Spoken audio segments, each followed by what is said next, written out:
Lieutenant Rebecca Becker Hayes felt completely out of place as she walked into the main training hall of Station Alpha 9. At 19 years old and barely 5 feet tall, she looked like a child next to the massive alien soldiers surrounding her. Her black cat Midnight sat calmly on her shoulder, his tail wrapped around her neck for balance. The cat's bright green eyes took in everything around them with quiet interest. The other recruits were nothing like humans. The Vraxian warriors stood nearly 8 feet tall, their blue skin covered in natural armor plates that looked like they could stop bullets. Their forearms ended in claws that could probably tear through metal. Next to them, the Etherian soldiers looked like walking crystals, their bodies made of some kind of living glass that sparkled under the station's lights. When they moved, they made soft chiming sounds like wind through glass bottles. Commander Vorth dominated the room even among these giants. The Kethran leader was built like a crocodile that had learned to walk upright, with thick green scales and yellow eyes that missed nothing. His massive hands could probably crush a human skull without effort. When he looked down at Becca's file on his tablet, his expression showed exactly what he thought about having a tiny human girl and her pet cat joining his elite military unit. "Look at this," Sergeant Krex whispered to the other aliens near him. Krex was a Vraxian with scars across his face from old battles. "The humans sent us another one with an emotional support animal." His voice carried across the quiet room, and several other soldiers started to chuckle. The sound was strange, coming from throats that weren't designed for human laughter. The stories about humans and their pets were famous throughout the galaxy. Other species found it puzzling how humans formed such strong bonds with small, seemingly useless creatures. To the practical minds of most alien races, it seemed like a serious weakness. How could a species be taken seriously as warriors when they carried around helpless animals that served no military purpose? "I heard they sleep with these creatures in their beds," another alien whispered, causing more quiet laughter. "They talk to them like they can understand complex language."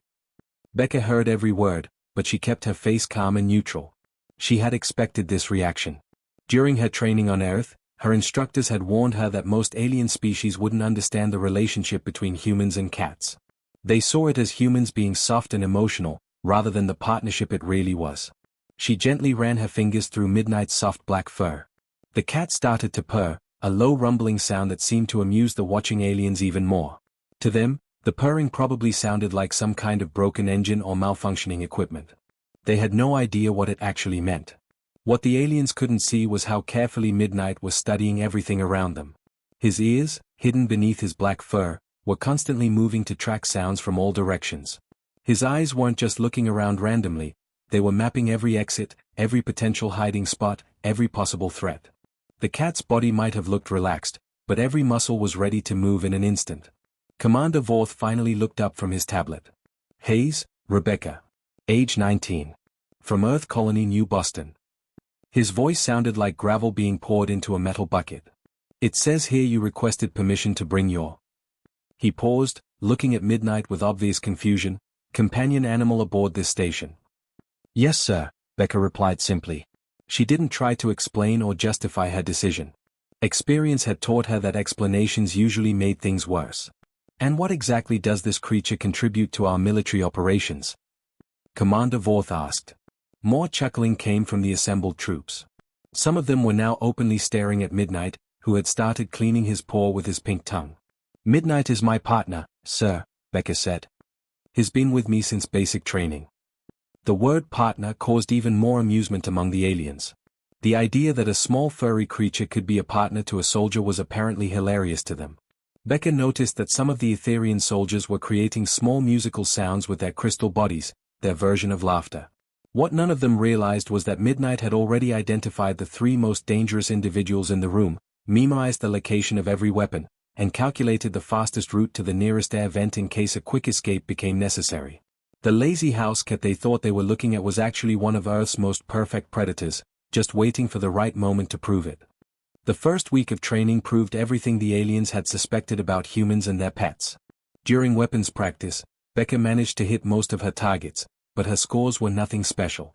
The massive Vraxian warriors could punch holes through solid metal with their bare hands, while Becca struggled to lift some of the heavier alien weapons designed for their stronger bodies. When they practiced hand-to-hand combat, the differences became even more obvious. A single Vraxian could probably fight 5 humans at once without breaking a sweat. The crystalline Etherians moved like dancers, their sharp edges making them dangerous opponents even without weapons. Next to these natural warriors, Becca looked like she belonged in a library, not on a battlefield. But it was Midnight who really convinced the aliens that humans weren't serious about military service. While the other soldiers ran combat drills and practiced with deadly weapons, the Black Cat seemed more interested in finding warm sunny spots near the station's windows. He would curl up in these patches of artificial sunlight and sleep for hours, occasionally opening one green eye to watch the training, then going right back to sleep. "Look at that thing," Sergeant Kreck said during a break between exercises. "The human is trying to learn how to use a plasma rifle, and her pet is taking a nap." The other aliens found this hilarious. In their cultures, military service meant constant alertness and preparation. The idea of bringing a sleepy house cat into a war zone seemed completely insane. Things got worse when Midnight discovered the equipment storage area. The cat found a loose bolt that had fallen from one of the training machines and started batting it around like a toy. He would crouch low, wiggle his back end, then pounce on the small metal piece like it was the most dangerous enemy in the galaxy. Then he would carry it in his mouth to Becca and drop it at her feet, purring proudly like he had just defeated a mighty warrior. "The creature thinks it's hunting," Training Officer Thek observed to Commander Vorth. Thek was an Etherian whose crystal body chimed softly when he was amused. "It's playing with maintenance debris like its prey. This is what Earth considers a military asset." The betting started on day 3. Some aliens wagered that Becca would request transfer to communications within a week. Others bet it would take 2 weeks before she realized she wasn't cut out for combat duty. A few optimistic ones gave her a full month before she would ask to be moved somewhere safer, away from actual fighting. 20 credits says the human and her pet are gone by next Tuesday, whispered a young Vraxian recruit to his friends. They were watching Midnight chase a beam of reflected light across the floor. The cat was completely focused on catching this moving spot of brightness, not realizing it was just sunlight bouncing off someone's armor. Training Officer Thek made the decision that everyone expected. After reviewing Becca's scores and watching Midnight's behavior, he called her into his office. "Hayes," he said, his crystal body creating soft musical tones as he spoke, "I'm assigning you to communications duty. You'll be working in the command center, monitoring radio traffic and handling data transfers." Becca nodded quietly. She had known this was coming. "What about Midnight, sir?" "Your companion can stay with you, of course," Thek replied, barely hiding his amusement. "The communications center is climate-controlled and quiet. I'm sure it will find plenty of comfortable places to sleep." What Training Officer Thek didn't notice was how Midnight's ears had been constantly moving during their conversation, tracking footsteps in the hallway outside, identifying voices, and cataloging the sounds of different alien species moving through the station. The cat's green eyes had been memorizing the layout of Thek's office, noting the positions of emergency buttons, weapon lockers, and ventilation grates. None of the aliens realized that Midnight had spent the past week learning the daily routines of every soldier on the station. He knew when the guards changed shifts, when the mess hall served food, and when the maintenance crews worked on different sections of the station. His seemingly random wanderings had actually been careful scouting missions, mapping every corridor, every hiding spot, and every potential escape route. When Midnight played with that loose bolt, he wasn't just having fun, he was practicing his hunting reflexes, keeping his skills sharp for when they might be needed. When he chased the reflected light, he was training his eyes to track fast-moving targets. Every behavior that looked like lazy pet activity was actually the careful preparation of a predator who understood that danger could come at any moment. The aliens saw a sleepy house cat and a weak human go. What they had was actually Earth's most perfect hunting partnership, just waiting for the right moment to show what millions of years of evolution had created. The attack came without warning on a quiet Tuesday morning. Becca was walking through the maintenance section of Station Alpha 9, carrying a stack of communication reports to the command center. Midnight rode on her shoulder as usual, his tail wrapped loosely around her neck for balance.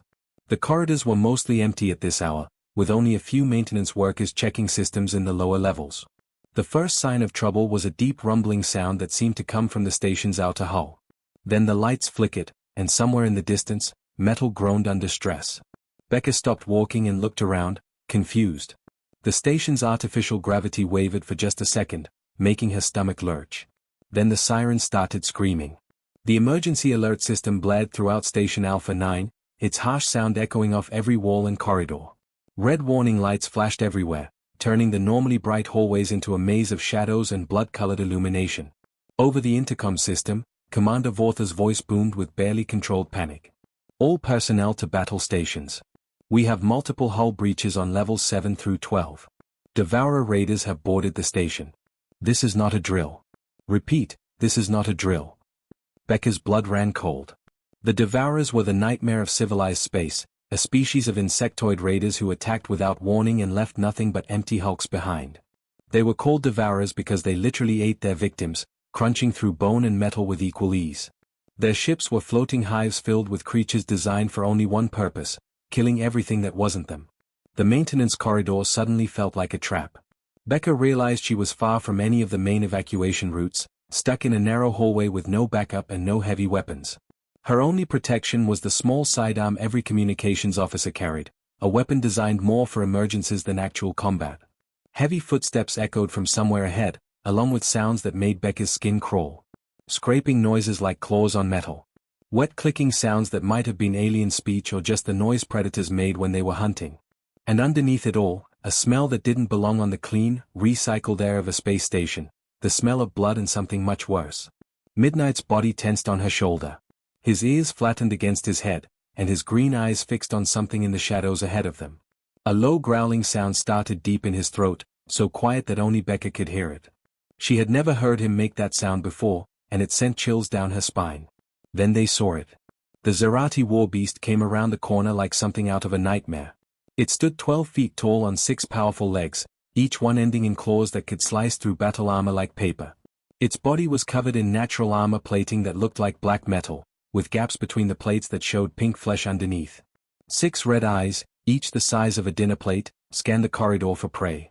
But the worst part was its head. The creature's mouth was filled with rows of teeth designed for tearing and crushing. Between those teeth, Becca could see chunks of blue flesh and pieces of what might have been Vraxian armor. The beast had been feeding, and the blood of its victims dripped from its mandibles onto the metal floor. 2 Vraxian shock troops were pressed against the walls on either side of the corridor. These were elite soldiers, veterans of dozens of battles, warriors who had faced down enemies across the galaxy without flinching. But now they stood frozen, their forearms trembling, their weapons hanging useless at their sides. The sight of the Zerati had triggered something deep in their genetic memory, a primal terror that overrode all their training and experience. The Warbeast's 6 eyes swept the corridor and locked onto Becca. She was standing directly in its path, a small human girl in a communications uniform, completely unarmed except for her tiny sidearm. To the creature, she must have looked like the easiest meal it had found all day. The beast's head lowered, and it started moving toward her with deliberate, predatory steps. Each footfall made the metal floor ring like a bell. Its claws left deep scratches in the reinforced flooring. Saliva mixed with alien blood dripped steadily from its mouth. On Becca's shoulder, Midnight remained perfectly still. His tail had stopped twitching, and his body was coiled like a spring. His green eyes never left the approaching monster, and deep in his chest, that quiet growling continued. To anyone watching, the small black cat looked completely outmatched, just another victim about to be devoured by the galaxy's most perfect killing machine. But they were wrong about what they were seeing. Time seemed to slow down as the Zerati Warbeast prepared to attack. The massive creature lowered its armored head and gathered its 6 powerful legs beneath it, ready to launch itself at Becca. Its red eyes glowed with hunger, and strings of saliva mixed with alien blood hung from its razor-sharp teeth. The 2 Vraxian soldiers pressed against the walls could only watch in horror as the monster prepared to devour the small human girl. Becca felt her heart hammering in her chest. Her hand moved instinctively toward her sidearm, but she knew the small weapon would be useless against the creature's thick armor plating. The beast was less than 20 feet away now, close enough that she could smell its terrible breath and hear the clicking sounds it made deep in its throat. Then the Zerati lunged forward with explosive speed. What happened next would be analyzed by military scientists for years to come, but in the moment, it was almost too fast for the human eye to follow. As the 12-foot monster launched itself through the air toward Becca, Midnight moved. The black cat didn't jump or leap like a normal house pet might. Instead, he seemed to flow off Becca's shoulder like liquid darkness, his body becoming a streak of pure motion. In the space between one heartbeat and the next, 8 pounds of earth feline transformed into something that belonged in the nightmares of apex predators. Midnight's trajectory was perfect. While the Zerati beast expected its prey to run or freeze in terror, it never anticipated that something so small would attack it head-on. The cat's compact body shot through the air like a guided missile, aimed directly at the most vulnerable part of the creature's armored skull. The collision happened in the middle of the corridor. Midnight's claws, sharper than surgical instruments and harder than steel, found the exact spot where 2 pieces of the beast's armor plating met. It was a gap less than an inch wide, invisible to most observers, but Midnight's predator instincts had identified it instantly. His front paws landed precisely on this weak point, and his claws penetrated deep into the soft tissue underneath. But it was his bite that ended the fight. As his claws anchored him to the beast's head, Midnight's jaws clamped down on the creature's primary neural cluster with surgical precision. His fangs, designed by millions of years of evolution to deliver quick, clean kills, severed the Zerati's main nerve bundle in a single, devastating bite. The entire attack lasted exactly 3 seconds from start to finish. The mighty Zerati Warbeast, terror of 12 star systems and nightmare of civilized space, crashed to the metal floor with a sound like thunder. Its massive body convulsed once, twice, then went completely still. The red glow faded from its 6 eyes, and the terrible clicking sound stopped forever. Midnight landed beside the corpse with the fluid grace that only cats possess. He looked completely unbothered by what had just happened, as if killing Galaxy-class predators was just another part of his daily routine. Without even glancing at the stunned witnesses, he sat down and began calmly grooming his front paw with his pink tongue. The corridor fell into absolute silence. The emergency sirens were still wailing in other parts of the station, and distant sounds of battle echoed through the ventilation system, but here in this narrow maintenance hallway, everything was perfectly quiet except for one sound, Midnight's contented purring. The 2 Vraxian shock troops slowly peeled themselves away from the walls, their forearms still shaking from the terror they had experienced. They stared at the dead Zerati, then at the small black cat, then back at the monster's corpse. Their minds struggled to process what they had just witnessed. How? One of them whispered, his voice barely audible. How is that possible? Becca knelt down and extended her hand toward Midnight. The cat finished cleaning his paw, looked up at her with those bright green eyes, and calmly walked over to rub against her fingers. His purr grew louder, the sound of a satisfied predator who had just reminded the universe why Earth cats were not to be underestimated. Good boy, Becca said softly, scratching behind his ears. Midnight's eyes half closed with pleasure, and his tail curled contentedly around her wrist. The Vraxian soldiers watched this tender moment between human and cat, their understanding of the universe forever changed. They had just seen the galaxy's most feared bioweapon killed by a creature they had mocked as a useless pet.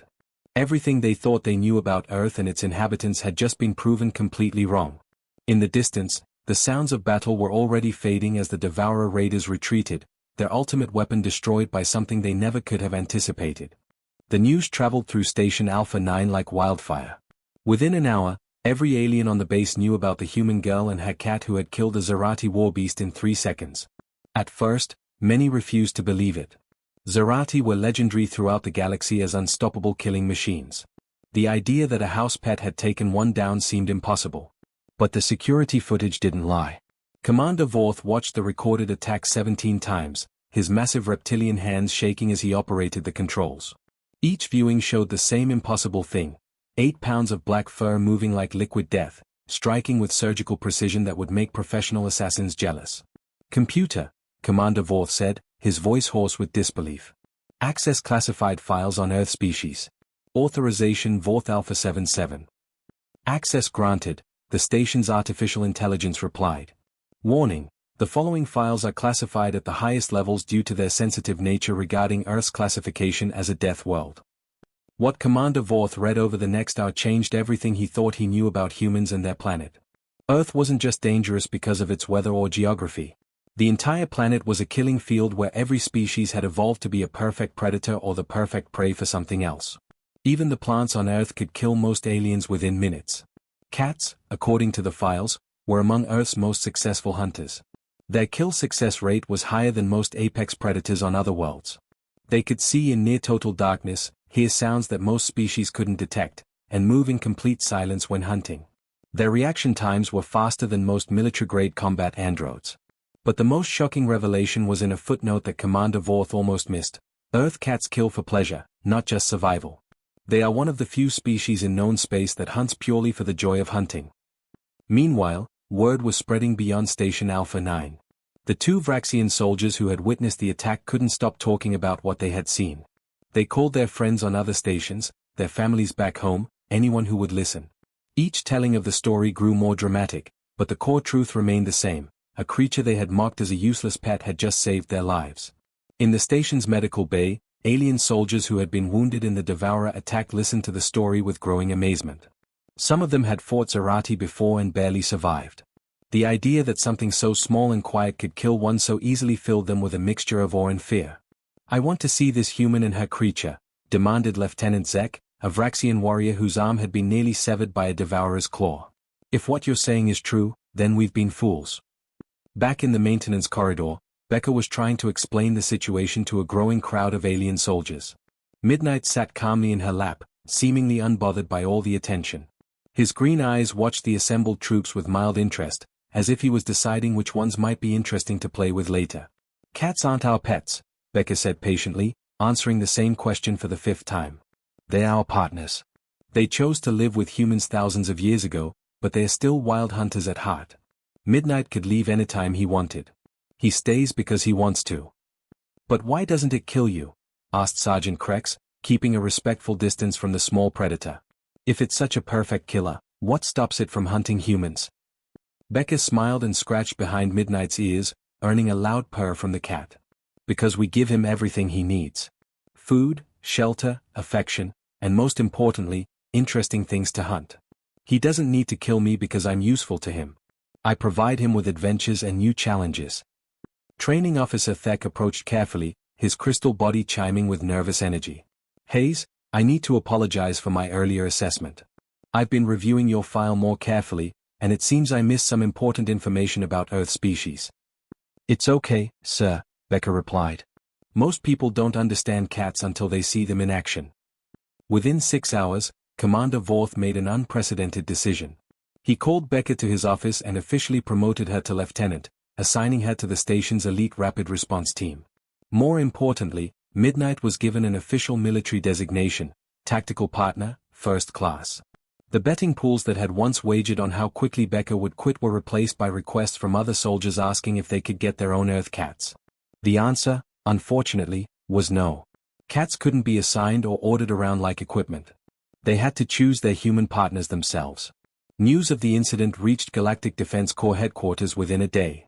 Soon, recruitment officers were flooding Earth with requests for more human cat teams. Scientists wanted to study the partnership. Military strategists wanted to understand how such small creatures could be so effective in combat. The laughter had stopped completely. Now, when aliens saw humans with their cats, they felt something much different, respect mixed with a healthy dose of fear. They finally understood that humans didn't keep pets at all. They had formed alliances with some of the galaxy's most perfect killers, creatures that had chosen to fight alongside them rather than against them. Earth, the aliens now realized, hadn't just produced one dangerous species. It had created an entire planet full of them, and somehow, impossibly, they had learned it to work together.